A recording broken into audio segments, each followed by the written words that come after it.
Hare Krishna, everyone. Thank you so much for coming to the special program with His Grace Arjun Sakha Prabhu.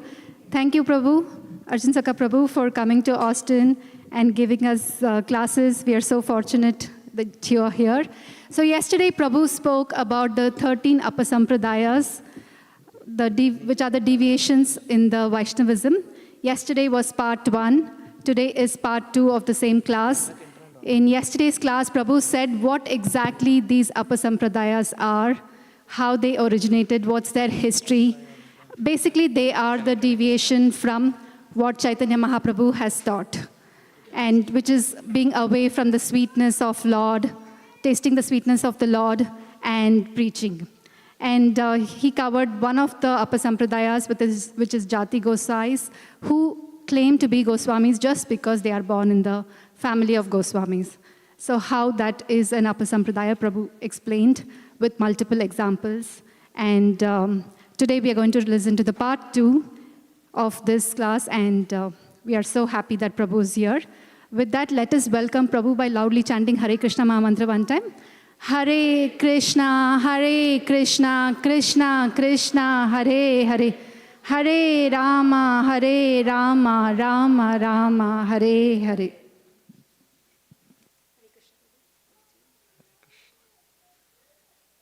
Full screen account.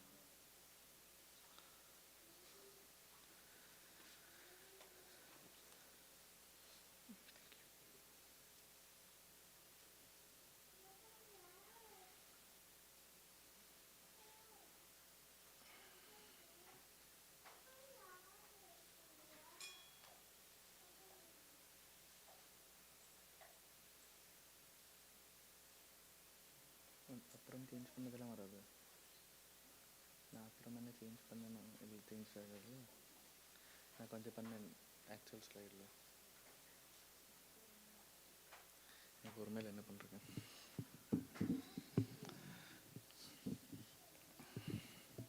Hare Krishna.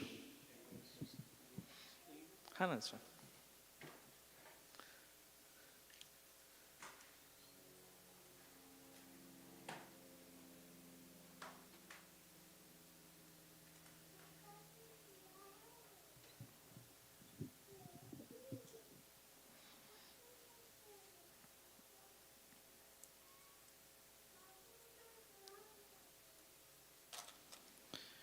Hare Krishna. Thank you all for very kindly being here or for our part 2, our discussions on the 13 deviations, the 13 Sampradayas, or the shadows of devotion, as we called it. When a person is walking and it's very sunny outside, you see there's a shadow, right? But I have a question for everyone. Is the shadow the real thing, or is the person the real thing? The person is the real thing, right? The shadow is not. From the person comes the shadow, but you and I accept the person is the real thing. Similarly, Chaitanya Mahaprabhu is the real. And after Chaitanya Mahaprabhu's disappearance, or contemporary, let's say, there were these shadows that sprung in the moment, which were deviations. And just like you and I agreed on the fact that shadow is not the real thing, but the person is the real thing. Likewise, Gauranga Mahaprabhu is the real thing. Radha and Krishna are the real. But these subtle deviations that came either internally or externally are what is called the 13 Sampradayas, as given by Srila Bhaktivinoda Thakur and Tota Ramdas Babaji. Is it possible that we place the camera such where the slide is also visible? I think yesterday it was like half cut. Yes. We can maybe zoom in a bit so that. No, the whole thing, yeah. Zoom in just a bit.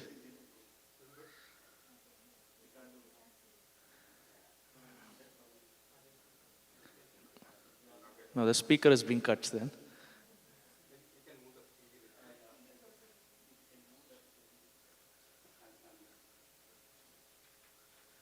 Hare Krishna, Krishna Krishna, Hare Hare, Hare Rama, Rama Rama, Hare Hare, Hare Krishna, Krishna Krishna, Hare Hare, Hare Rama, Rama Rama, Hare Hare, Hare Krishna, Krishna Krishna, Hare Hare, Hare Rama, Rama, Hare Hare.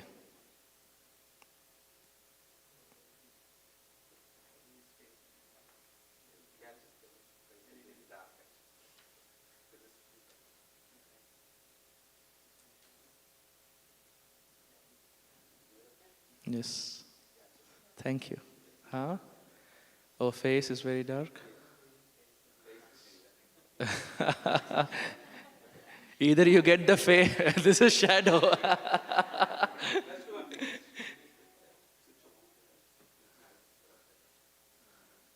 I hope we don't put the audience to sleep. Oh, that's a real shadow.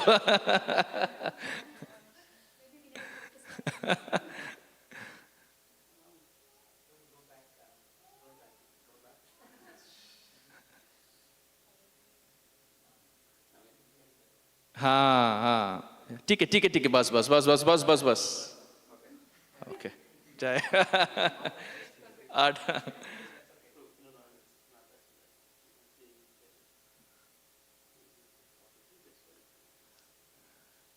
enough Rosie, enough.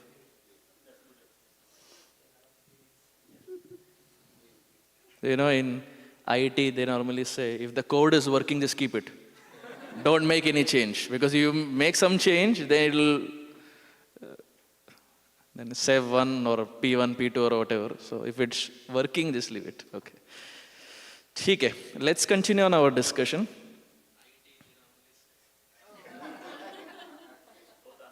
Oh, Tota. Good. That was a good one. So he spoke about Tota Ramdas Babaji Maharaj. Tota means a parrot for anyone who was not there yesterday.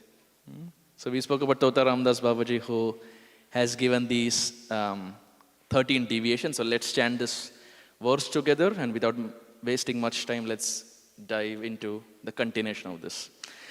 Aula baula karta bhaja neda darvesha sai.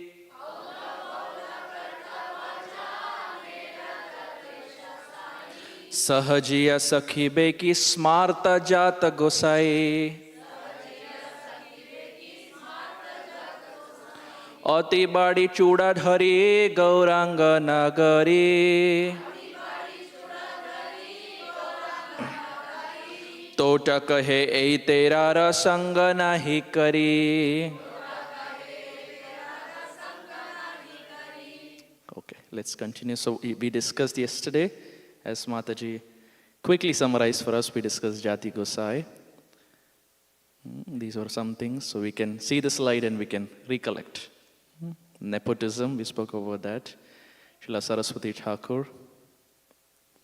We spoke about the origin and history, Nityananda Vamsha, Advaitacharya, etc.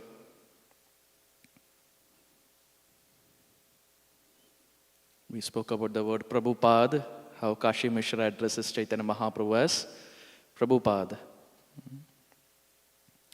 And then we concluded our discussion with the most highlighted, celebrated personality of the Sri Chaitanya Charitamrita, that is Srila Haridas Thakur ki.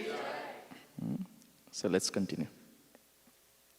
We go on. Second is Smarta Brahmanas. We have heard this term, Smarta Brahmanas. The word, as we can see, the word Smarta comes from the word Smriti, meaning those who live according to the Smritis. The Smarta Brahmanas are a group who follow the Smritis, that is traditional texts like Manu Smriti, Yajnavalkya Smriti, etc. So we would have heard that there are two classifications of how Shastra is presented. One is Shruti, one is Smriti. Shruti is that which is heard. Smriti is that which is remembered. So in Shruti we will have epics like the Vedas, Rig, Yajur, Atharva Veda, Sama Veda, Upanishad, etc. And the Smritis we have Itihasas, Puranas, and Dharma Shastras, Niti Shastras, and Bhagavad Gita, Bhagavatam, etc. Now, in our Gaudiya Vaishnava Sampradaya, we also have texts or smritis, which are called as Vaishnava Smritis, and they are primarily given by Srila Gopal Bhatta Goswami. Srila Gopal Bhatta Goswami has given Vaishnava Smritis in the form of Shat Kriya Sar Dipika. Shat means 6. Shat means 6, Shata means 100. Both sounds little similar. Shat is 6, Shata 100. Shat Kriya, Kriya means activities. Shat Kriya Sara, essence, Dipika means the lamp. That book that illuminates 6 aspects of actions that people normally go through their life, and Gopal Bhatta Goswami enlightens in the form of Namkaran Samskar, Garbhadhana Samskar, so on and so forth. 6 activities that are generally seen in a person's life. He gives Shatkriya Sardhipika, and what's the Vaishnava way of addressing it? Kya karna chahiye, kya nahi karna chahiye, ityadi. Gopal Bhatta Goswami gives. Likewise, in the Vaishnava Smriti, he gives Samskara Dipika. What are the samskars that a Vaishnava should carry? So on and so forth. But at the same time, Srila Sanatan Goswami, the revered guru and older brother of Srila Rupa Goswami, has given something to the world called as Hari Bhakti Vilas. This Hari Bhakti Vilas is compiled from the notes and research of Gopal Bhatta Goswami. So again we come back to Gopal Bhatta Goswami. Gopal Bhatta Goswami has already given Shatkriya Sardipika. He has already given Samskara Dipika. Now he has also done research which Sanatan Goswami was able to extract and compile it in the form of Hari Bhakti Vilas. So if you see Hari Bhakti Vilas, the credit is given to Sanatan Goswami and Gopal Bhatta Goswami, because Gopal Bhatta Goswami does the research, but Sanatan Goswami puts it into perspective. And Hari Bhakti Vilas is, in our Gaudiya Sampradaya, it's often the most quoted as far as samskaras or deity worship. Where do we get these activities, how to worship deities and so on and so forth? Many of those come from Hari Bhakti Vilas. So, Gopal Bhatta Goswami, being one of the 6 Goswamis, yesterday we said Bhaktivinoda Thakur is the 7th Goswami. So, Jai Roop Sanatan Bhatta Raghunath, Shri Jiva Gopal Bhatta Dasa Raghunath.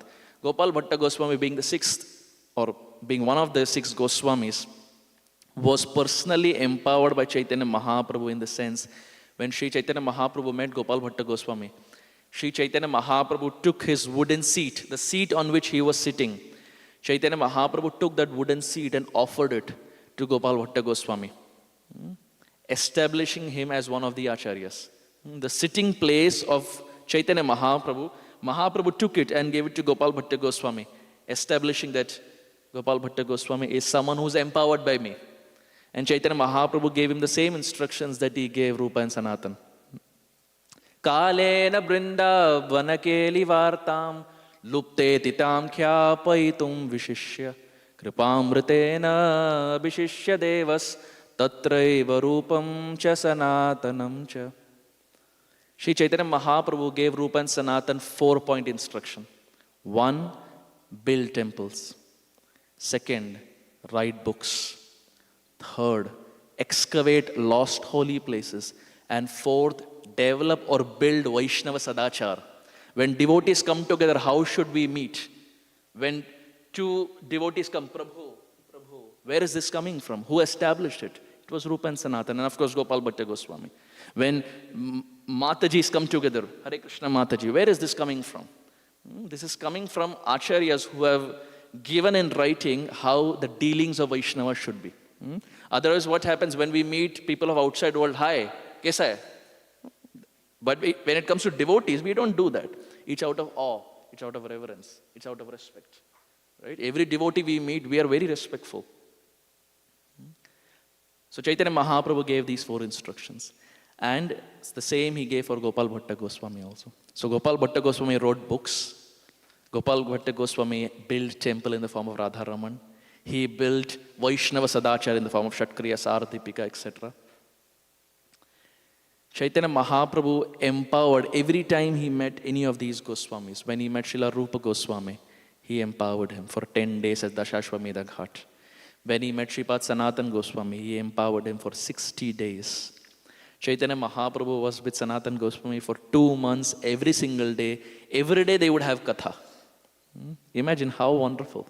Every day you're hearing from Chaitanya Mahaprabhu for 60 days. And it's not a group class, it's one-on-one. How amazing. Just imagine hypothetically, unless we have been really blessed, just hypothetically, our Gurudev comes to a place where we are, and then 2 months he gives a class just for us, one person. How amazing. Right? We can only maybe have it in our dreams. It's very difficult. But Chaitanya Mahaprabhu did it for Sanatan Goswami. And he did it at a place called as the Manikarnika Ghat in Varanasi. How many have been there? Manikarnika Ghat. Very wonderful place. I happened to go there in 2023. That was the first time I went to Prayag, Varanasi. Amazing place. Amazing place. For those who have not been there, I would highly encourage, please go. Especially the evening aartis that they have in Ganga Ghat. And apart from that, even Manikarnika Ghat. So Manikarnika Ghat is the place where throughout the day, bodies are being burnt. It's like a cremation ground, let's say. And there are multiple ghats. One ghat is Manikarnika Ghat. So when you take a boat and you keep going, you will have this ghat, that ghat, this ghat. Like every few meters, one ghat will come. One of the ghats is Manikarnika Ghat, where bodies are constantly being burnt. And Chaitanya Mahaprabhu, in that place, he meets Sanatan Goswami and for the next 2 months speaks to him. And that forms multiple chapters in the Chaitanya Charitamrita Madhya Leela. When Mahaprabhu meets Rup Goswami, it's one chapter. Chapter 19, Madhya Leela, Rup Siksha. Mahaprabhu Siksha to Rupa Goswami. But when he meets Sanatan Goswami, 60 days they met, so content will also be more. It spans multiple chapters. Sanatan Goswami gets so much time and association of Gauranga Mahaprabhu. And likewise, Mahaprabhu empowers our Srila Gopal Bhatta Goswami also.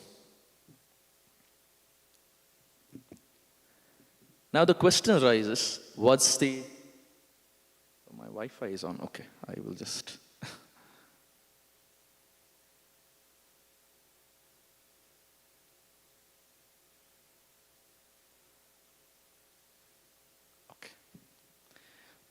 Now the question arises, what's the history? We spoke about what the Smarta concept is, right? They are those who follow Smritis.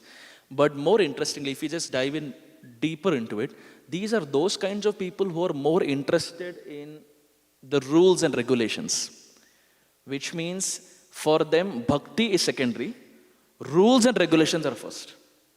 What is our understanding? Smartavyam satam Vishnu, vismartavyona jatuchit. Our understanding is we should always remember Krishna and never forget Krishna. Right?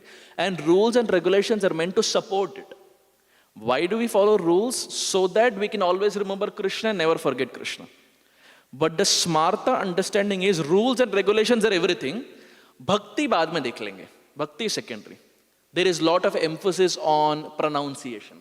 There's a lot of emphasis on small details, which in the broader context, Krishna may not care so much. Like for example, pronunciation is important, right? But in Chaitanya Charitamrita, we find examples of the South Indian Brahman, who does not even know how to read the Bhagavad Gita. He was holding it upside down. When Chaitanya Mahaprabhu goes to Srirangam, he meets the South Indian Brahmana, and he is holding the Bhagavad Gita upside down. And he's crying. So Chaitanya Mahaprabhu looks at him like that. That's a live demo. So Chaitanya Mahaprabhu looks at this South Indian Brahmana who's having Bhagavad Gita upside down and crying. Now first and foremost, we've all gone through the Bhagavad Gita, whether it's a Deviations or whatever it is. Did we realistically cry when we studied the Bhagavad Gita? Maybe not. It was an illumination of the heart, right? But did we cry? Maybe not. Now what to speak of holding the Gita upside down and crying? Mahaprabhu was scratching his head. If you're holding it right, okay, then I can understand. Book ulta hai aur vyakti ro raha hai.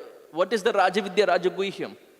What is the significance? Mahaprabhu goes to him. So why are you crying? And why are you even studying the Gita? This South Indian Brahmana, he says, Murkha vipra kahe murkha ami artha nahi jani Shuddha Shuddha Gita padi Guru Agya mani. He says Vipra kahe. Vipra means Brahmana.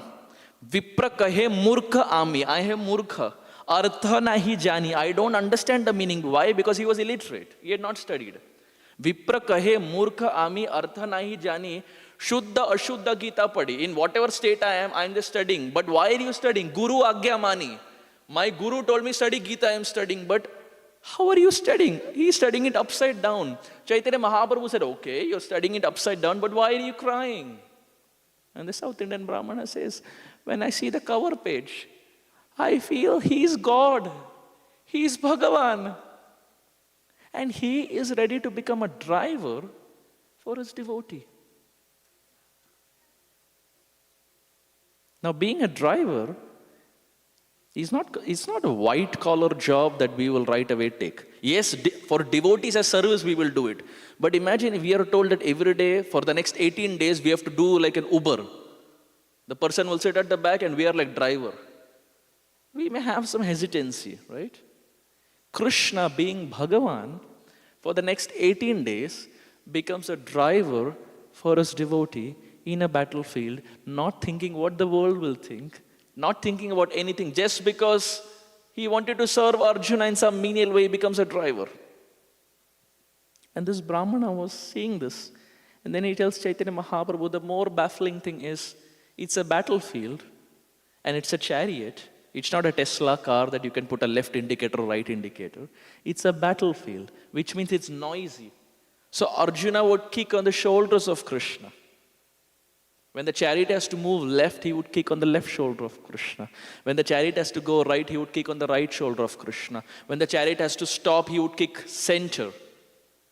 We can't even imagine God being kicked by his devotee. That was Arjuna.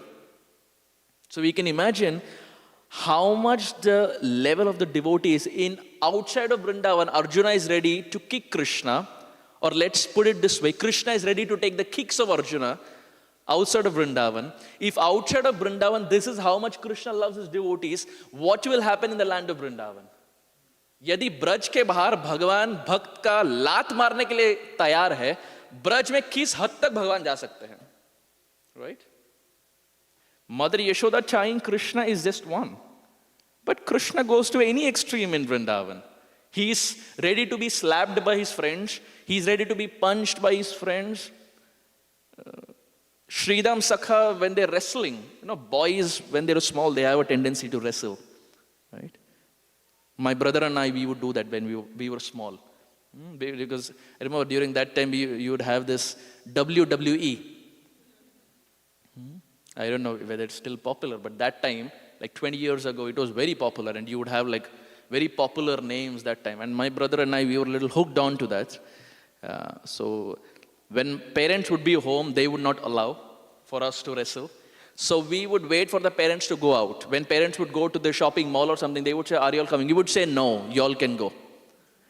The moment they would leave, the next 1 hour would be punching and wrestling and whatever. Because boys have that masculine urge, let's say, to punch and wrestle and fight or whatever. And in the land of Vrindavan, Sridham Sakha, he sits on the chest of Krishna and punches and wrestles with Krishna, and Krishna loses.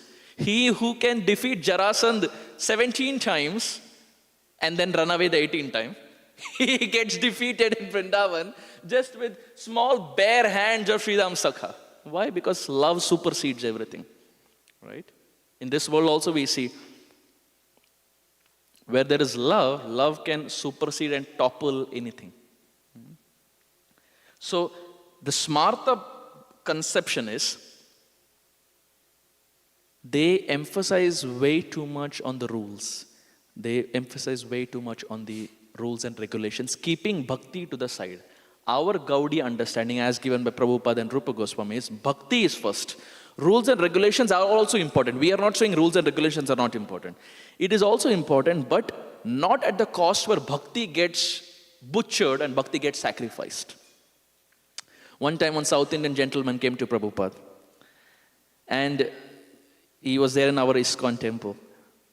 And he went to Prabhupada and said, Swamiji, everything is okay. Temple is very good. All nice marble flooring and marble walls and nice deities and nice decoration. Prasadam excellent. Swamiji, in your temple everything is okay, but... Now Prabhupada knew what's coming. He said, everything is okay, Swamiji, but there is one problem. Prabhupada said, what is the problem? He said, I heard your disciples, they were chanting some Sanskrit verses. Pronunciation is not correct. That is one problem. So Prabhupada said, yes, you are right. And do you know who is going to rectify their problem? He said, who? Prabhupada said, you. You will teach them pronunciation. So he became very happy. He said, yes, Swamiji, I can teach. But Prabhupada said, because you stay very far, and our brahmacharis and our devotees are such, they live in the temple only, so you have to come every day to teach them. He said, Swamiji, yes, I can do that. Prabhupada said, because you stay very far and you have to come every day, it will be very difficult. Why don't you just stay in the temple? Why don't you just stay in the temple? Traveling will be, you don't have to travel every day. Stay in the temple, we will take care of everything, you teach them pronunciation. He said, he thought for a while. He said, okay, Swamiji, I think that can be done. Then Prabhupada said, but if you stay in the temple, there is one condition. No filter coffee. He was South Indian. For South Indian, filter coffee means, Anandam Udivardhanam. When he heard, when Prabhupada said no filter coffee, he said, Swamiji, I think pronunciation is correct. Srila Prabhupada knew very well how to smash arguments into pieces. And he knew very well how to protect his disciples. And there would be different kinds of these people who would come. So there are these kinds of people who emphasize way too much on pronunciation and these things. It is good. Pronunciation, if we can work on it, it is very good. But that is not the ultimate. The ultimate is bhakti. Like we saw in the South Indian Brahmana pastime or in this example. Now, where does all this originate from? How does the Smarta concept come into Gaudiya Vaishnavism? The Smarta concept is always there. Like in the previous thing we discussed, Jat Gosai. What was Jat Gosai? DNA-based parampara, where you can become a Gosai, you can become Goswami only if it's there in the DNA. Now, Smarta, this Brahmana conception is, you can become Brahmana only if you're born in a Brahmin family. Very similar to Jat Gosai. You can become Brahmin only if you're born in a Brahmin family. Which means they rule out the understanding that even if you're doing bhakti very nicely, you cannot become Brahmana. Which means अगर ब्राह्मण के कुल में जन्म हुआ है तभी आप ब्राह्मण है, वरना ब्राह्मण नहीं बन पाएंगे. That's one. Second, only the Brahmanas can make or give the Brahmin thread to someone else, not anyone else. So if the person giving the Brahmin thread should also be born in a Brahmin family to give it to someone else. Very similar to Jat Gosai.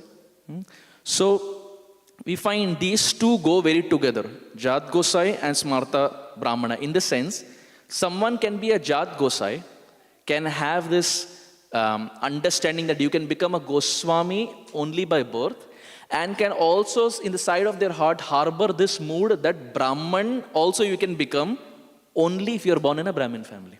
So these two sects go together very nicely because both have the same mood. One is Gosai, one is Brahmana. Smarta Brahman. So now how do they come into our Gaudiya Vaishnavism? The history goes back to Srila Narottam Das Thakur. Srila Narottam Das Thakur was born in a Kayastha family, which means merchant class. And Narottam Das Thakur came from a very rich background. He came from a very rich background. As we know his history also. In a very small age, he left home. There was a sadhu who came, he got inspired very young age, he left. In our movement also, we have a book by Sitala Mataji about Narottam Das Thakur. It's a red color book. Very small age, he leaves home. Now, in our discussion, Narottam Das Thakur is technically not born in a Brahmana family. He is born in a merchant, Kayastha family. But Narottam Das Thakur is Narottam Das Thakur. He is Chaitanya Mahaprabhu's dear servant. Right? Why is he dear servant? Because Chaitanya Mahaprabhu personally stored his love for Narottam Das Thakur in the Padma river. And Narottam Das Thakur comes and bathes, and lo and behold, he comes out golden like Chaitanya Mahaprabhu. It is explained Chaitanya Mahaprabhu was standing on one side of the Ganga, and he was looking to the other side of Ganga. And Nitai was standing with him. And Chaitanya Mahaprabhu started crying out, Narottam, Narottam, Narottam. And Narottam Das Thakur had not even appeared. He had not even appeared. And Nityananda Prabhu asked him, who is this Narottam? And Chaitanya Mahaprabhu said, very soon one devotee will appear, Narottam. And I am going to store my love for him in the Padma river. So Narottam Das Thakur was a very, very dear associate of Chaitanya Mahaprabhu. Now he doesn't come from a Brahminical birth, externally. He comes from a Kayastha or a merchant class. Now he would initiate and make others also Brahmanas. He would give the Brahmin thread. Once the person is qualified, he would initiate them and then give him second initiation or Brahminical initiation that we say, Mantra Diksha. Now as he would do this, more and more people who were technically not Brahmana by birth started becoming Brahmanas by the initiation of Narottam Das Thakur. Now the Smarta Brahmanas who were there, they got really offended because they had the monopoly of making others Brahmana. They had the monopoly that only we will give initiation, like Jat Gosai. Diksha keval hum hi denge, Brahman keval hum hi banayenge. But now Narottam Das Thakur is giving initiations, and he is making people who are not born in Brahminical birth, he is making them into Brahmanas and giving them Brahmin thread and making them chant Gayatri. People had a big problem. So those smartas who were there, who were into rules and regulations, they went and complained to their leader. His name was Roop Narayan. They went and complained to Roop Narayan. When Roop Narayan got to know, Roop Narayan went and complained to the king. His name was Raja Narasingha. Raja Narasingha. They went and complained to the king that, my dear king, this person doesn't come from a Brahminical birth, but he is making others into Brahmana. This is wrong. And you are the king. You should do something. And the king was also smarta. So he said, okay, let's go to Kheturi. Kheturi is the place where Narottam Das Thakur lived. Presently it's in Bangladesh. Kheturi Gram. In fact, the first Gaur Purnima festival, which means after Mahaprabhu's disappearance, so Mahaprabhu disappeared, and the next year, the Gaur Purnima festival that was there, the first time it was celebrated in Kheturi Gram, the birthplace of Srila Narottam Das Thakur. So all of them went to Kheturi. Raja Narasingha, the king, the leaders of the Smarta Brahman, that is Roop Narayan, and his full other Smarta Brahmanas, Pura Toli jo hai, all of them, they went together. And as they were going from village to village to village in order to go to Kheturi, they came across one village and they decided to take some rest in that village. And as they were there in that village, some of the disciples of Roop Narayan who were there, they went to a shop. Why? Because they wanted to buy some water pots. So they went to a shop. And as they went to a shop, there were two shops adjacent. One shop was a earthen pot shop. Like you see in India during summertime, you have this earthen pots. If you put water in that, it's very cool.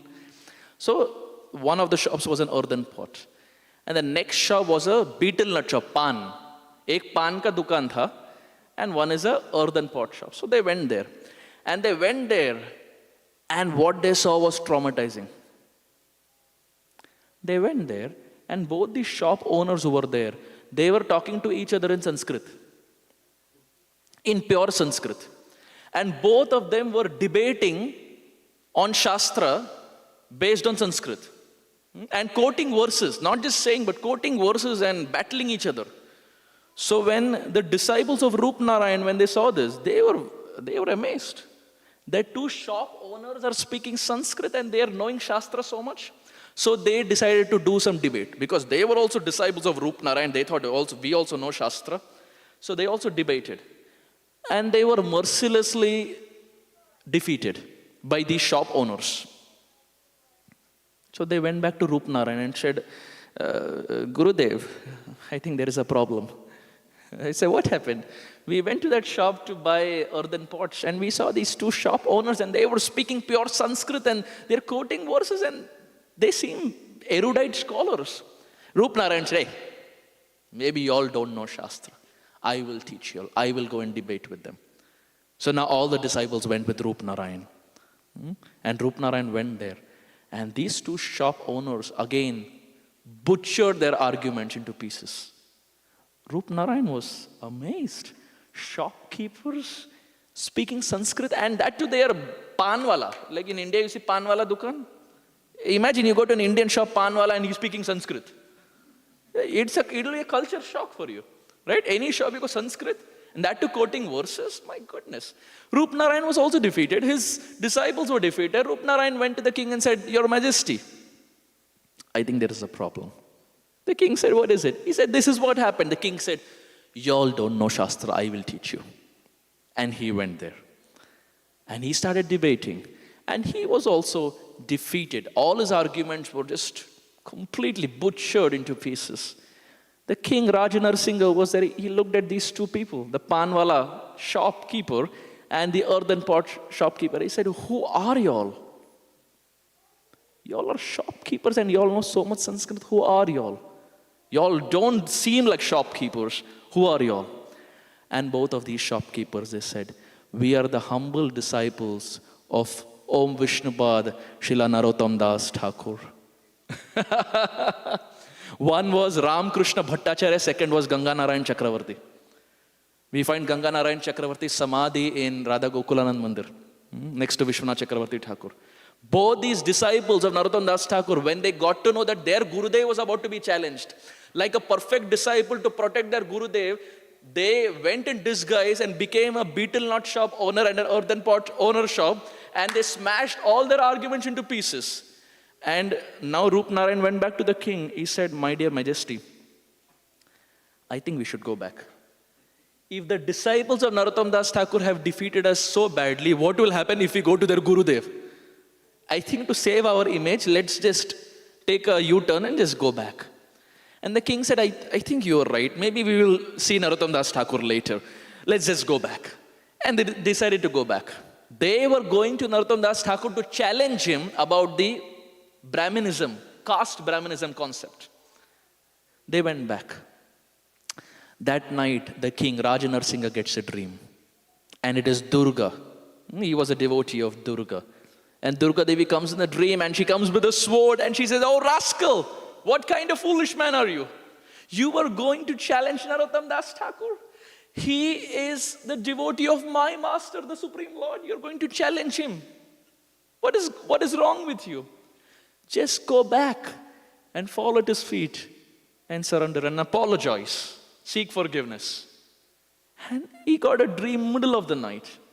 The king was so scared, so traumatized. Middle of the night, he gets up, takes a bath, and walks his way to Kheturi to repent, seek forgiveness, and to take blessings of Narottam Das Thakur. He comes to the kutir of Narottam Das Thakur. As he's about to enter the kutir, he shoulder barges into someone. And he looks, oh, Rupnarayan. Rupnarayan looks, oh king, what are you doing here? Middle of the night, both look at each other. Rupnarayan says, my dear king, what are you doing here? King says, I got a dream. Rupnarayan says, me too. I got a dream too. Durga Devi, oh yes, Durga Devi. And Durga Devi came in the dream of both of them and asked them to go back to Narottam Das Thakur and seek forgiveness. Both of them went to Thakur Mahashay. Narottam Das Thakur forgave because he didn't even take it as an offense. He forgave them and initiated them, made them into disciples, and taught them what real Brahmana means. And he initiated them. So they were harboring the concept of caste Brahmanism. Narottam Das Thakur taught him what real Brahmanism is and initiated and gave him Brahmin thread and gave him Gayatri mantras and gave him proper Brahman Diksha, second initiation, without any recommendation letter. Recommendation letter came from Durga Devi. Now they were initiated. Next day morning, the disciples of Rup Narayan heard this. My goodness, what just happened overnight? The king has become a Gaudiya Vaishnava. Now, after becoming a disciple of Narottam Das Thakur, the king became a Gaudiya Vaishnava. Rup Narayan also became a Gaudiya Vaishnava. So our Tilak is Narottam Parivar. We are actually Narottam Parivar Tilak. This Tilak that we have. So now the king became Gaudiya Vaishnava. Rup Narayan became Gaudiya Vaishnava. But the disciples of Rup Narayan who were there, now they were bewildered what to do. Durga Devi didn't come in our dream. So should we also change or should we not change? But they were still having the smarta concept in their heart. But they thought, if we don't change and we are under the king, during those times, the king was like a dictatorship. Like, have you heard of things that happen in North Korea? Big time dictatorship. If you haven't, you can just go online and see. It's, I didn't want to take the name. I took the countries, but not the name. Anyway, so a lot of dictatorship goes there. Now these disciples of Rup Narayan who were there, they started to think, let's just do one thing. If we don't change, the king may not like it, and we want to make sure that the king is happy. So whatever boss says, we will adjust, whether we want or not. So now externally they became Gaudiya Vaishnava. They started wearing Gaudiya Tilak. They started wearing Gaudiya Kanti. They started wearing Gaudiya Dhoti and Kurta. But internally still carried the Smarta concept. And now the Smarta concept blended very easily into Gaudiya Vaishnavism. And that's how we find, even in Gaudiya Vaishnavism, we will have people who are externally having dhoti, kurta, kanti, tilak, etc. But internally they will have this smarta concept. That only a brahmana can make someone brahmana. Or pronunciation is very important. Rules and regulations are very important. Bhakti, I don't know. Bhakti secondary. Like for example, when we are doing Tulasi Arati, when we are doing Parikrama, what do we chant? Yani kani cha papani Brahma hatyadikani cha tani tani pranakshante pradakshina pade pade. What does it mean? That my dear Tulasi Devi, that even if I have done Brahma Hatya by circumambulating you, you are very kind, that Brahma Hatya will also be nullified. Now if someone is just thinking about this, that I will do Tulsi Parikrama, why? Because my Brahma Hatya will be nullified. Yes, it may be nullified, but what about pleasing Tulasi Devi? What about pleasing Tulasi Devi? At least that concept should be there in the mind. Yes, we may not be pure devotees, but at least that concept should be there that I am circumambulating. Why? Because I want to please Tulasi. And this is one rules and regulation that I have to follow in order to please Tulasi. So the Gaudiya understanding is Smartavyam satatam Vishnu vismartavyo na jatuchit. Always remember Krishna and never forget Krishna or Vishnu. And rules and regulations support it. But the Smarta concept is rules and regulations are everything. Bhakti, secondary. When Mukundatta Prabhu, Prabhupada disciple, when Mukundatta Prabhu, he came to Seattle, a couple of pre-COVID. So we were all in a devotee's home and we were just speaking. So at that time Mukundatta Prabhu said, it is smartavyam satatam Vishnu vismartavyo na jatuchit. But then he said, but for the Gaudiyas, it is smartavyam satatam Radha vismartavyo na jatuchit. Always remember Radha, never forget Radha. Because that's the Gaudiya understanding. We are followers of Radha and Krishna.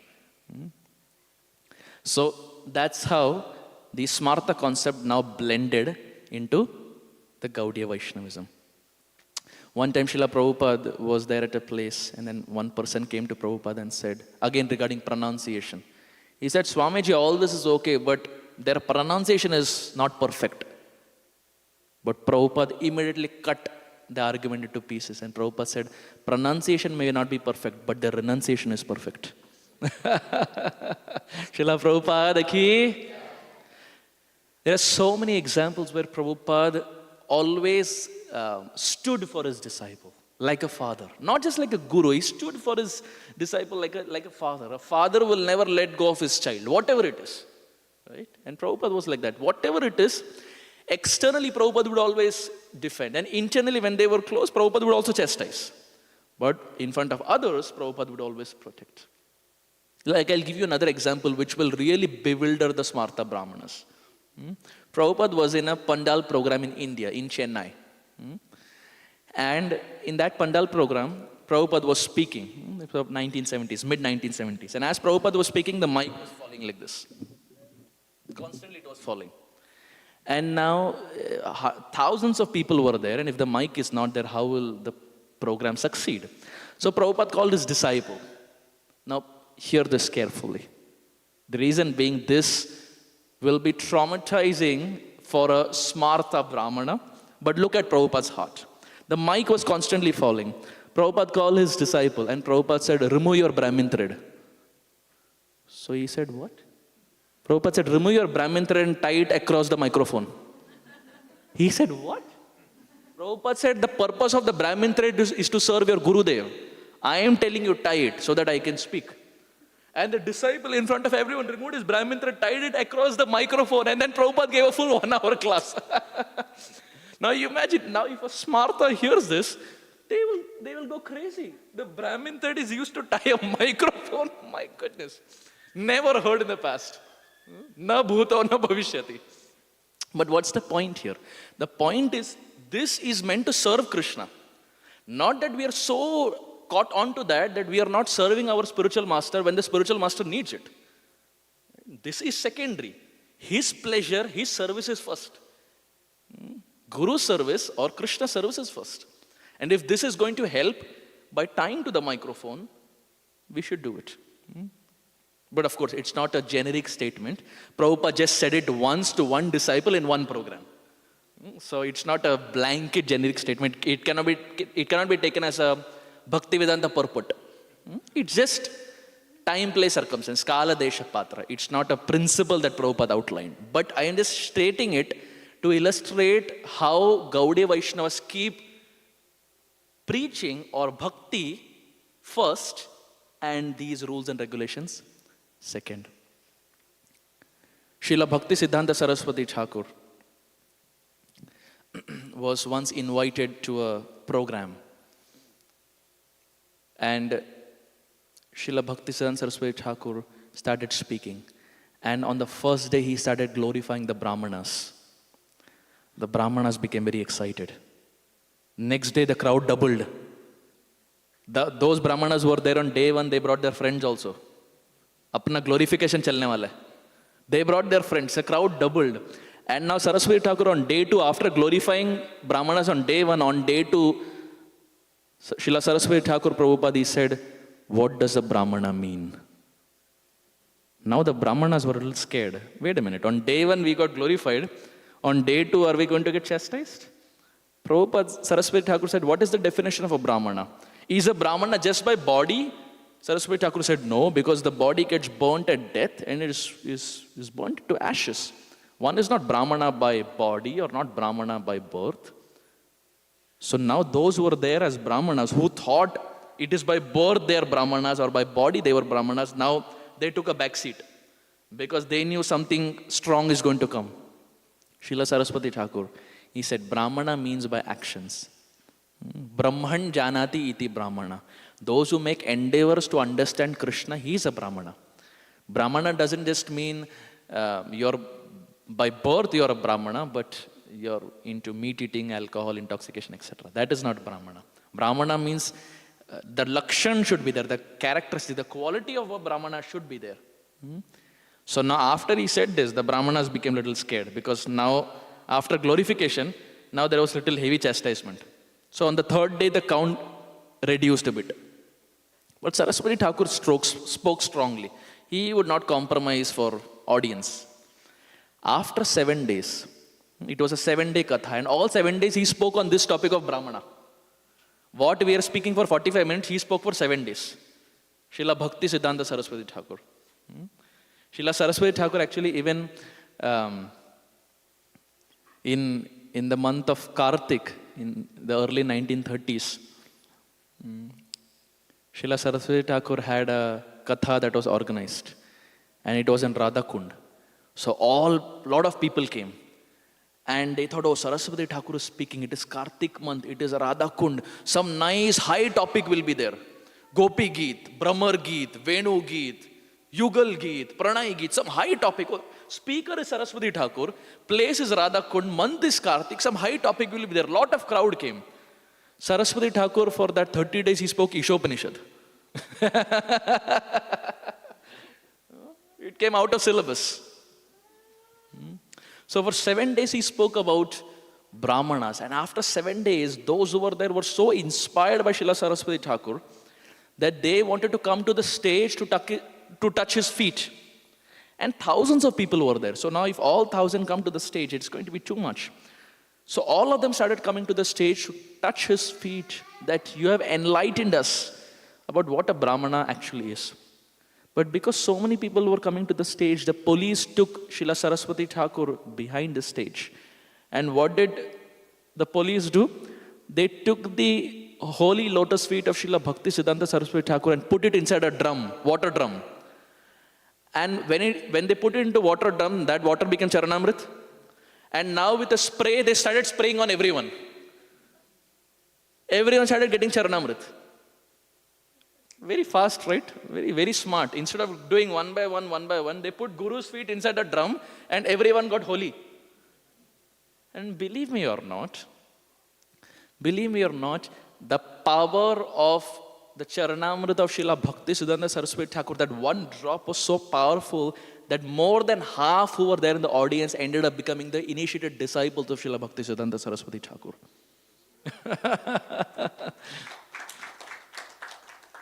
He who came to speak about Brahmanas ended up making the whole audience into Brahmanas and initiating them. So now Srila Bhakti Siddhanta Saraswati Thakur, it's very interesting that when Saraswati Thakur was there, most of the temples, as we discussed earlier, most of the temples were dominated by the Jat Gosai, right? Most of them were dominated by Jat Gosai, and Saraswati Thakur had a big time problem in many of those temples. Why? Because only Goswamis were entertained and so on and so forth. But there was one temple where he was wholeheartedly welcomed. There was one temple in Vrindavan where he was wholeheartedly welcomed. Any guesses? The answer is here. What is the temple? Radharaman, Sri Radharaman Lal ki. The answer is here only. The person is also here. Sri Radharaman. When Saraswati Thakur went to Radharaman temple, he was wholeheartedly welcomed. We have Srila Pundarik Goswami, who is one of the revered, respected figures of the Radharaman temple. And Radharaman temple and our ISKCON sannyasis blend very nicely. You would have seen photos of His Holiness Radhanath Swami Maharaj, His Holiness Indradumna Swami Maharaj, His Holiness Bibi Govinda Maharaj, all of them meeting Pundarik Goswami Maharaj or Radharaman deity, because they blend very nicely. Why? Because there is a back history of how the understanding that they have and the understanding that we have is very similar. When Gopal Bhatta Goswami was at Kali Gandaki river and he got the Shaligram and he was coming back. As he was coming back on his way, he came to one village. And in that village, he initiated 2 disciples. One was Gopinath, one was Damodar. Of that, one of them did not have a family line. But the other had a family line. And the family of Radharaman that we have, Radharaman Parivar who is there, they are all descendants of one of the 2 disciples of Gopal Bhatta Goswami, whom he initiated while coming back from Kali Gandaki river. And he made them into Brahmanas. Now the interesting point is, those 2 who were initiated were not Brahmana by birth. They were made into Brahmana by the initiation and the mantras of Gopal Bhatta Goswami.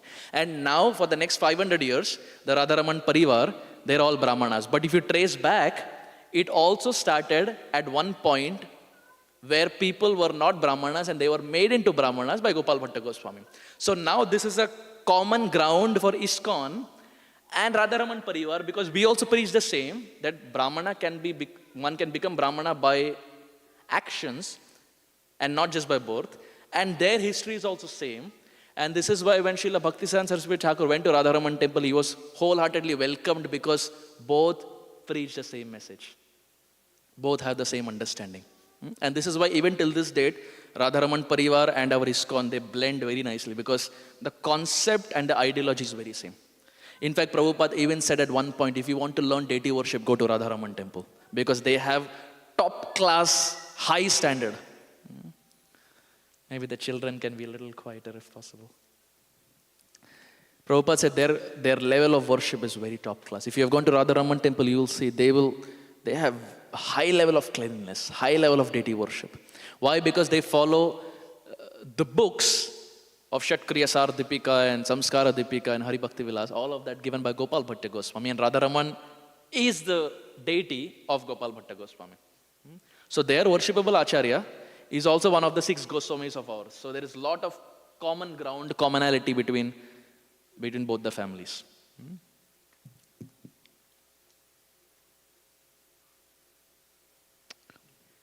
Sri Chaitanya Mahaprabhu,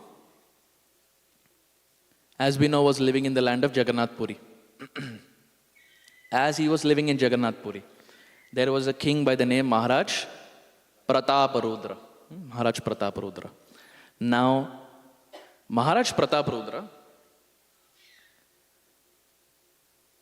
is very interesting that in the Niti Shastras that are there, those who have this Smarta concept, they also follow Niti Shastras. Maybe can we close the door if possible? Thank you so much. So the Niti Shastras that are there, the Smartas follow the Niti Shastras. Now interestingly, in the Niti Shastras, it is explained that when you go to Jagannath Puri, for example, you should shave your head. Gundu. Gundu, right, Telugu? When you go to Jagannath Puri, you should be gundu. You should be clean shaven. When you go to Jagannath Puri, you should bathe in Narendra Sarovar. When you go to Jagannath Puri, you should fast till evening on the first day. These are given in Niti Shastra. Now when the associates of Chaitanya Mahaprabhu, when they came to Jagannath Puri, they came jumping and dancing and doing kirtan. They were all doing Harinam Sankirtan. They were all dancing in the air. And all of them came. And Maharaj Prataparudra looked at them and he was a little surprised. Why? Because no one was shaved. No one took bath in Narendra Sarovar. And all of them were doing Nam Sankirtan. They offered their head to Jagannath. They offered obeisances and straight away went to Gambhira, the house of Kashi Mishra, as we discussed, to meet Chaitanya Mahaprabhu. Now what's more baffling for Maharaj Prataparudra was, when Sarvabhauma Bhattacharya came and offered little prasadam, Jagannath prasadam to them, all of them accepted. And Maharaj Prataparudra saw this and he was surprised because none of them fasted till evening. The Niti Shastra says you should fast till evening, but koi upas kiya hi nahi. No one fasted till evening. No one shaved their head. No one took bath in Narendra Sarovar. He was surprised that, wait a minute, where are the rules and regulations? But eventually when he associated with Chaitanya Mahaprabhu and the followers of Chaitanya Mahaprabhu, he understood that Harinam Sankirtan is the dharma for this age. Highest priority should be given to Nam Sankirtan. And the disciples or the associates of Chaitanya Mahaprabhu were doing Nam Sankirtan for hours and hours together. So these things took a backseat because they were involved for hours and hours in Nam Sankirtan. These things of head shaven or whatever took a backseat. And later when Maharaj Prataparudra associated more, he resonated completely with the heart of Sri Chaitanya Mahaprabhu. And his smarta concept that he had at one point was completely eliminated. And he was in complete sync with the teachings of Sri Chaitanya Mahaprabhu. But when the associates initially came, he was surprised because they didn't follow anything that's given in the Niti Shastras. So this is the second aspect of the deviation that we see, Smarta Brahmanas, where the ideology is one can become Brahmana only by birth and initiation can be done only by Brahmanas. What was Jat Gosai? Similar. You can become Goswami only by birth and initiation can be given only by Goswamis. And this is why these two blend very easily together because birds of the same feather flock together. Both are very similar. So this is the second, the Smarta Brahmanas. Now we will proceed. So fortunately today we are going to do more than one. Now we come to the third one, which is Aula. What is it called? So if you remember the word started with Aula. Aula. Can someone read this? The first and the second? Aula, origin and history. 1. Comes from the Islamic world, the word Autal, which means the first phase. This indicates that of the 4 sects, the Auls are the first stage of advancement because they are married householders. Another meaning of Aul is awe, women, and Ula comes down. This points to their close connection to women, through whom they think descends deeper wisdom of the universe. So we see this is the third deviation, Aula. And as it says, this is the first phase of the 4. What are the 4 here? So I'll go back to the verse. So in this verse, if you see, Aula, Baula, Daravesh, and Sai. These are 4 progressive stages. Like we have Kanishta, Madhyam, Uttam. For them, Aula is the Kanishta stage. It's the first stage of their so-called progressive development. So Aula, Baula, Daravesh, and Sai, they're all connected, interlinked, and they're considered one jhund, one group. One group of deviation. Now what is this Aula?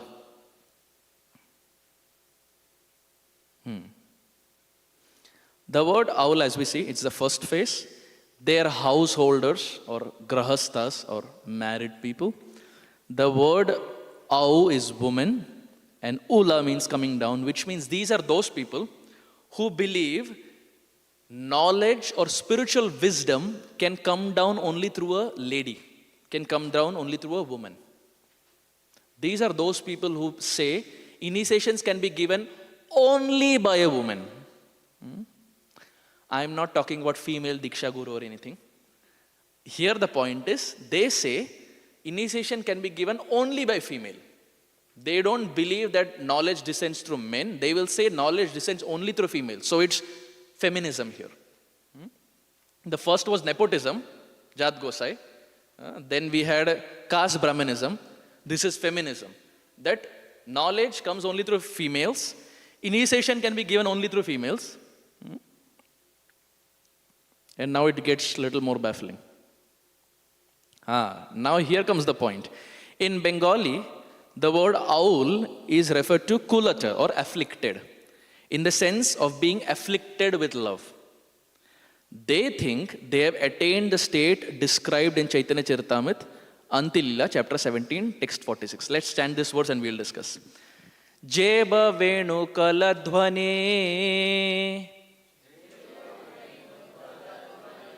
Ek Bara Taha Shuni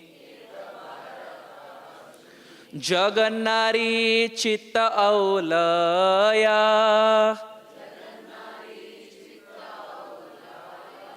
Nivi Banda Phode Khasi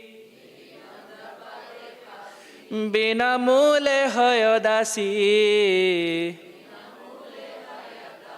Bauli Hare Krishna Pasedhaya.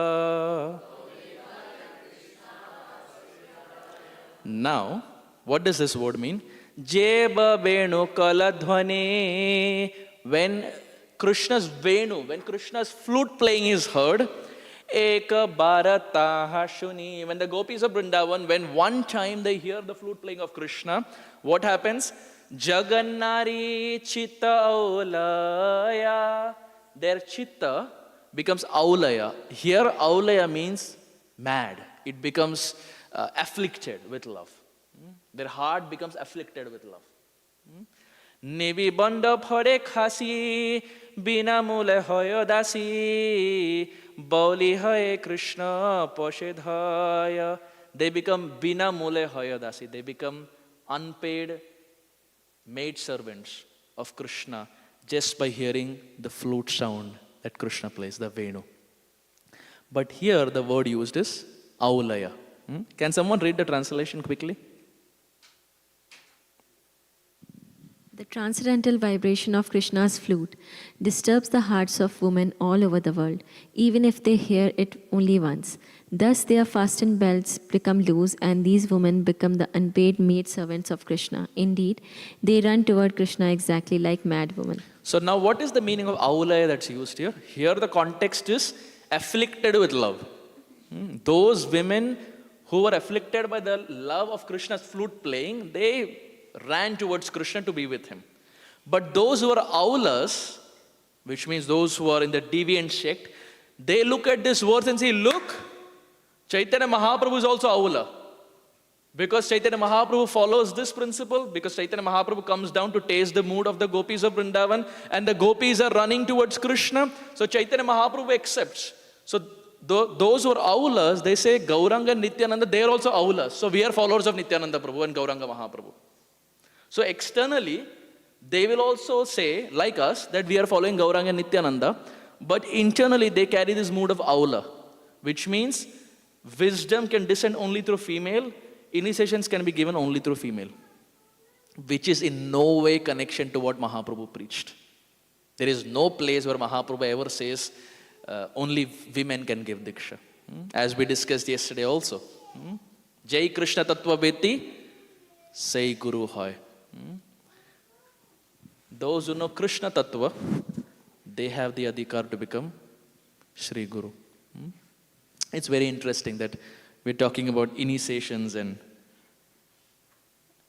Srila Prabhupada was at one place. And it's very interesting, the back history for that. There was this one person who was a Jew by background. And you see, back in those days, there was this conflict of interest between the Jews and Christians and so on and so forth. So he was a Jew. And being a Jew, he was not very fascinated by his name. His name was Hans Carey. He was not very fascinated by his name. So he came in touch with the ISKCON devotees. And when he came in touch with the ISKCON devotees, he became very happy. And he wanted to join ISKCON. Why?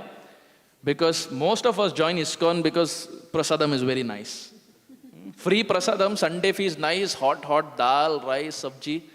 Most of us, for us, the attraction is that. I remember when we were also going in the early 2000s, late 90s, early 2000s. The way my father would convince my mother to come is he would say, on Sunday, kitchen is closed. You don't have to cook anything. Whatever it is, we will see in the temple. So that was an attraction for my mother, that ek din ke liye kitchen band hai, kuch khana nahi banana hai. And she started coming with that interest, let's say, that at least on Sunday I don't have to cook. And when that prasadam went inside, and when it started acting, and when the person becomes devotee and initiated, and God knows, happens very fast. The first time we also walk in, we think it's a normal temple, normal satsang, etc. When Krishna catches us, and when it's yad gatvana nivartante, once you enter, you cannot go back. Now this person who was there, Hans Carey, he didn't want to join ISKCON because of prasadam. He wanted to join because he heard once you join ISKCON, after initiation your name will change. And he didn't like his previous name, Hans Carey. So he became very happy. Wow, Prabhupada will initiate, name will change, I will have a new name. He went to Prabhupada. It was the day of initiation. He said the 4 regulative principles. Prabhupada looked at him. Prabhupada gave the beads and said, from this day onwards, your name is Hamsa Duta Das Adhikari. He said, Prabhupada, what does it mean? Prabhupada said, very easy. Your name was Hans, add a Duta after that. Your last name was Carey, add a Adi before that. Hamsa Duta Das Adhikari. He thought, my goodness, before Diksha also name same, after Diksha also name same. Name is not changing. So he went to Prabhupada the next day and said, Prabhupada, who is Hamsa Duta? What does Hamsa Duta mean? Prabhupada said, read Bhagavatam. Now during those days, Bhagavatam, only few cantos were published. And there is no Veda base, no control F. You cannot go to Veda base and do control F, Hamsa Duta. If Prabhupada says, read Bhagavatam, you have to go through every page. You don't know which canto, which page Hamsa Duta will come. And you cannot ask your Gurudev, give me canto page number. So he asked Prabhupada, what does Hamsa Duta mean? Prabhupada said, read Bhagavatam. So he didn't say anything. After a few days, they were again in a morning walk. So again he thought, maybe Prabhupada is in a good mood, let me ask today. He said, Prabhupada, what does Hamsa Duta mean? Prabhupada said, read Bhagavatam. said, my goodness, he's given me a name, he's not explaining what the meaning is. So he didn't say anything. After 6 months, Prabhupada was in Toronto temple, and it was a room conversation. And have you seen Prabhupada's photo, Prabhupada sitting like this? Very relaxed. So Prabhupada was sitting like this. And all disciples were there. And Prabhupada was in a very jolly mood. And he was explaining, Tamal Krishna means this. Karandara means this. Brahmananda means this. Jayadvaita means this. He was very happy. Hamsaduta Prabhu was also there. He put his hand up and said, Prabhupada, who is Hamsaduta? Prabhupada said, you. He said, my goodness, he is explaining everyone's name. My name he is not explaining. Oh, Krishna. So Prabhupada was very hilarious. He can be very heavy, can be very soft also. Vajradapi kathoram kusumadapi sukomalam. Very heavy as a thunderbolt, but can be soft as a lotus also. So here the word aula doesn't mean that aula, deviant sect. Here the word aula in Chaitanya Charitamrita, because if someone comes up to us and says Chaitanya Charitamrita also says aula, here the word aula is not that aula. Here the word aula is afflicted with love. So someone can very easily say your Chaitanya Charitamrita preaches Sampradaya. So we should be in a position where we can back up our scriptures. This is fourth. The owls who are said to be on the beginning stage of sadhana practice what is called bodily meditation. This means that the man of this sect take themselves to be Purusha and the women are called Prakriti. Their sadhana is illicit sex. Husband and wife of this community freely switch partners. They claim that Lord Chaitanya, Lord Nityananda and the 6 Goswamis were all auliya and use citations from Sri Chaitanya Charitamrita in which the word aula appears to try to substantiate their claim shastrically. So we see there is no siddhanta absolutely, there is no sadhana, nothing is there. And then to back it up, they use our scripture, which is also used wrong. So the word aula is used in the wrong context. So that's aula. So what is aula? Knowledge descends only through ladies. Initiation can be given through ladies. Sadhana is illicit sex. Now you would think, how is this even possible? Dear devotees, it's possible. There are such kinds of deviant sects also. There are such kinds. If they weren't there, Bhaktivinoda Thakur, Tota Ramdas Babaji and our Prabhupada will not take time to elaborate and write them. There are such sects that are still present. And this is why it makes it even more important of whom we associate with. Someone can have a tilak, kanti and dhoti and kurta, but we should be very cautious to understand what is the mood they're cultivating in the heart, because if you don't know that, very easily we can get swayed into an Sampradaya in the disguise of Gaudiya Sampradaya. That's the third, aula. We'll take one more, about 5-7 minutes, and then we will end. This is the fourth, very, very popular. Sahajiya. How many of us have heard this? Many of us. Sahajiya. Yes.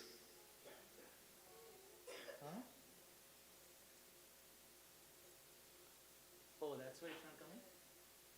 Okay, I'll just keep it to this. She just said the Wi-Fi is not on, that's why the picture is not coming. It's been casted from Canva, so the picture is not, but okay. We'll show the picture tomorrow. The word sahajiya comes from the word sahaja, which means easy or without much difficulty. Like in Hindi also we say sahaj, bahut aasan hai, sahaj. Sahaj means easy. Now who are these kind of people? These are those kind of people who want to get everything easily, freely. Sadhana nahi karna, austerity nahi karna, aasan chahiye. Sahaj means easy. What is the concept that they believe? So, we have the understanding, we say, we follow 4 regulative principles, correct? No meat eating, no gambling, no intoxication, no illicit sex. When we are told these 4 no's, we stop it. The Sahajiyas, on the flip side, are those, they have this mood, let's indulge in it till the time we are disgusted out of it. मतलब करते रहो, ऐसा भी एक समय आएगा जब आप पक जाओगे, फिर ऑटोमेटिकली छूट जाएगा. Don't do it artificially. Indulge in it and automatically it will go away from your heart and then you will be freed of it. It will never go from your heart and you will never become a pure devotee. But they are the believers of indulgence. Keep it such, keep it easy. Why are you following regulative principles? Indulge. Meat eating, do it again and again, and one day you will get disgusted and you will leave it. Intoxication, do it again and again. One day you will get disgusted, then you will leave it. But this is not our mood. We don't believe in indulgence. We believe when something is wrong, give it up. Not just we keep doing it again and again. The Sahajiyas believe that spiritual advancement should be easy and without much effort, contrasting with the understanding that the path of bhakti requires austerity and discipline. The austerity and discipline that we preach, they don't have it because they want it easy. Now, what's the history? I'll just very quickly share this. What's the history to this? Okay. What's the history to this? There was a Buddhist school many thousands of years ago. There was a Buddhist school by the name Vajrayan. What is it called? Vajrayan. Vajra means, if the children can be quiet, please.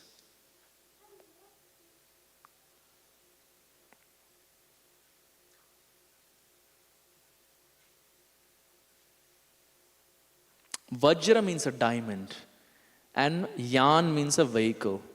The diamond vehicle, Vajrayan. It was a Buddhist school many thousands of years ago. And this Buddhist school had the concept of staying away from things. Just like we have 4 regulative principles, etc. Staying away. When you know it's wrong, stay away. Be austere, etc. But from that school, a new school broke out. And they felt, hey, this is very austere. This is very austere. We don't think spirituality should be like this. It should be easy. It should be sahaj. It should not be so much, don't do this, don't do this, don't do this. It should not be like that. It should be aram se, easy going, not much austerity. So a new school broke out from the Vajrayan school of the Buddhists, and it was called as Sahajiyan. Sahaja means easy. Where we will follow exactly what the Buddhists are doing, but we will be little relaxed, which means करते रहेंगे जब तक मन नहीं भरा करते रहेंगे. So same principles of the Buddhism, but without austerity. So these are those people जिनको austerity नहीं करना है. They don't want discipline, but they just want the fruit without the effort. Let's put it that way. They want the fruit without the effort. So now from Vajrayan, a new school breaks out called as Sahajiyan. Now this is the origin of the word Sahajiyan. A new school breaks out. And now this school of the Buddhism is there for many, many hundreds of years. Until Srila Jayadev Goswami appears in this world. Srila Jayadev Goswami, when he appeared, he wrote a book called as the Gita Govinda. When he wrote Gita Govinda, the whole of Gita Govinda is about pastimes of Radha and Krishna. It is not meant for conditioned living entities. It is meant for those who are really exalted, Paramhamsa. But they are the pastimes of Radha and Krishna. Now the Sahajiyan group, who were an offshoot of the Buddhism school, they read the Gita Govinda of Jayadev Goswami. And they said, wow, this is very nice. Radha and Krishna pastimes, very nice. Krishna is there with many gopis, he's dancing with many gopis, and there doesn't seem like many rules and regulations as such. This seems more attractive. The pastimes here are more tastier, more attractive. Let's do one thing. Let's start practicing this. Now, from the Buddhism, breaks another school called Sahajiyan. From the Sahajiyan, now they hear Gita Govinda, and now they start practicing Radha and Krishna's upasana of our Sampradaya, but with the principle where austerity nahi karenge. I don't want to do austerity. And then that was called as Sahajiya. Vajrayan, Sahajiyan, Gita Govinda of Jayadev Goswami, they read it, Sahajiya. And that is still there till this date, where you will find people who don't want to do austerity, but they want all Raganuga Bhakti, Ragatmika, Radha Krishna pastime, etc. without any Vaidhi Bhakti. It doesn't happen. No one gets Radha Krishna without practicing basic Vaidhi Bhakti. That's history. So I'm just emphasizing on the point, how does this word Sahajiya come about? What's the origin? It comes from a Buddhism school, Vajrayan to Sahajiyan to Sahajiya. A significant characteristic of Sahajiyas is their attempt to imitate the behavior and emotions of highly advanced devotees, even though they lack internal qualification and spiritual realization. They may not have it in the heart, but dikhawa karenge as if they are very advanced. It's very interesting. One time in our Krishna Balram Mandir in Vrindavan, there was one person who was in the temple courtyard. He was rolling on the ground and crying. And he was rolling on the ground crying, Radhe, Radhe, Radhe, Radhe. And during Prabhupada's time. So disciples of Prabhupada, they were a little surprised because they had not seen anything like this before. So they went to Prabhupada and said, Prabhupada, there is some problem. Prabhupada said, what is it? We saw this person in our temple and he's rolling on the ground and he's crying out, Radhe, Radhe, and he's crying and God knows doing what. What should we do? Prabhupada said, call the watchman and ask the watchman to hit him with a stick. So disciples said, really? Prabhupada said, yes, take a stick and hit him. So disciples said, okay. And then Prabhupada said, if he gets angry, then he is a cheater. If he doesn't say anything, he is a pure devotee. Prabhupada said, when Haridas Thakur was whipped, he didn't say anything. Go and whip him with a stick. If he gets angry, he's a cheater. But if he doesn't say anything, he's a pure devotee. The disciples said, good idea, let's do this. They were ready. What to speak of watchmen? Prabhupada, we will only go. We will take the stick and we will go. And they went down. And this person was rolling. They took the stick. The person saw the stick. Looking at the stick, he ran away. Prabhupada said, cheater. Sahajiya. Cheater. He doesn't have emotions. He's just doing it for popularity. They behave as if they're advanced without any sadhana, without any practice. But they want to achieve something that is very, very lofty. Srila Prabhupada's pastime, the man rolling in Krishna Balram Mandir. We discussed the Sahaji and Git Govind episode also, so one last before we end. It's interesting that when Chaitanya Mahaprabhu was there in Vrindavan Dham, Chaitanya Mahaprabhu was there with a servant called as Balabhadra Bhattacharya. What's the name?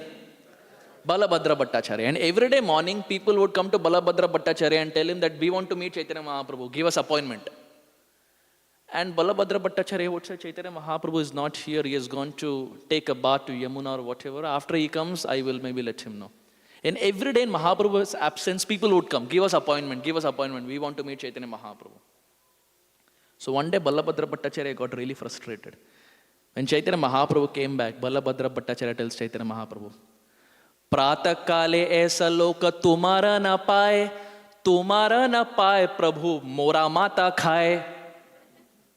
In the morning they come to search you. When they don't find you, they eat my brain. Tumara na paye loka mora mata khaye. Mera dimag khate. My dear Lord, you stay here and give them darshan, otherwise they are going to eat my head. They feel I am separating you from them. So please stay here. So Chaitanya Mahaprabhu would be there with Balabhadra Bhattacharya. So one day Balabhadra Bhattacharya went to Chaitanya Mahaprabhu and said, my dear Lord, I want to tell you something. And what he wanted to say was a little interesting. A few days earlier, the Brajavasis had come to Balabhadra Bhattacharya and said, we want to tell you something. Balabhadra Bhattacharya said, what is it? The Brajavasis said, we just saw Krishna dancing on the hoods of Kaliya. Balabhadra Bhattacharya said, really? You saw Krishna dancing on the hoods of Kaliya? Brajavasi said, yes. We saw, and in fact, not just yesterday, every day he is dancing on the hoods of Kaliya. And you can also see. So Balabhadra Bhattacharya became very excited. Acha, it is that easy? He said, yes, come tonight you come with us. We will show you how Krishna dances on the hoods of Kaliya. So they took Balabhadra Bhattacharya to the banks of Yamuna. And they went there. And Balabhadra Bhattacharya looked, and indeed, it was Krishna dancing on the hoods of Kaliya. So Balabhadra Bhattacharya became very excited. He went back to Chaitanya Mahaprabhu. And he said, my dear Lord, I want to tell you something. Now Mahaprabhu knew what he is going to say, because he is Paramatma. Bhagavan to sab jante hain. Sarva vyapta hai. He knows everything. Balabhadra Bhattacharya said, my dear Lord, I want to show you that every day at night, Krishna still now, he still dances on the hoods of Kaliya, on the bank of Yamuna. Night time I can show you. Chaitanya Mahaprabhu slapped him. Phatak! Bhagavan khich ke rakhe Balabhadra Bhattacharya. Balabhadra Bhattacharya said, my dear Lord, what happened? Why did you slap me? Balabhadra Bhattacharya said, you are there with me and you don't realize Krishna is not so easy to be found.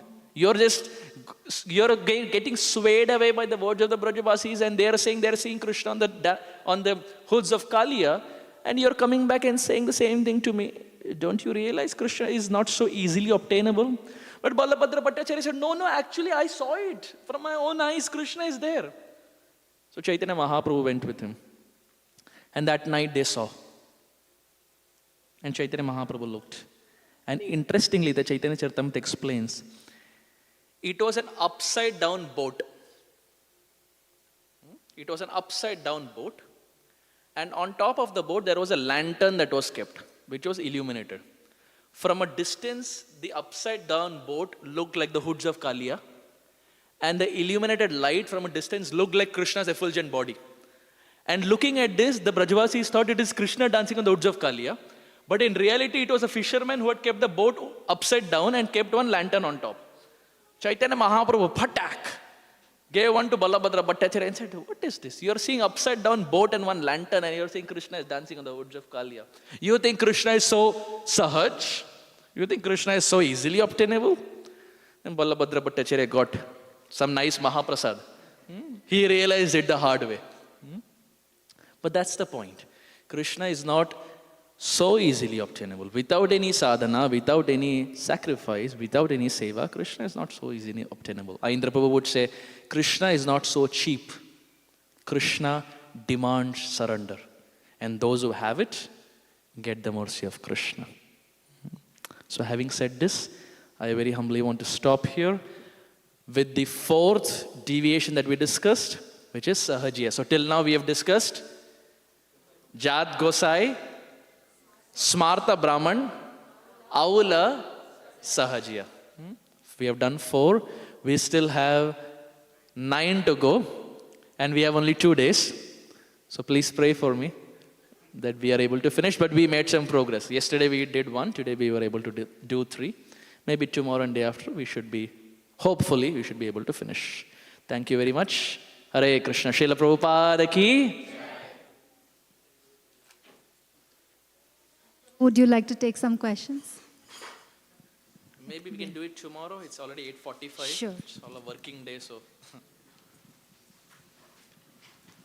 I think, Prabhu, you pretty much summarized your class, so I don't have much to do there.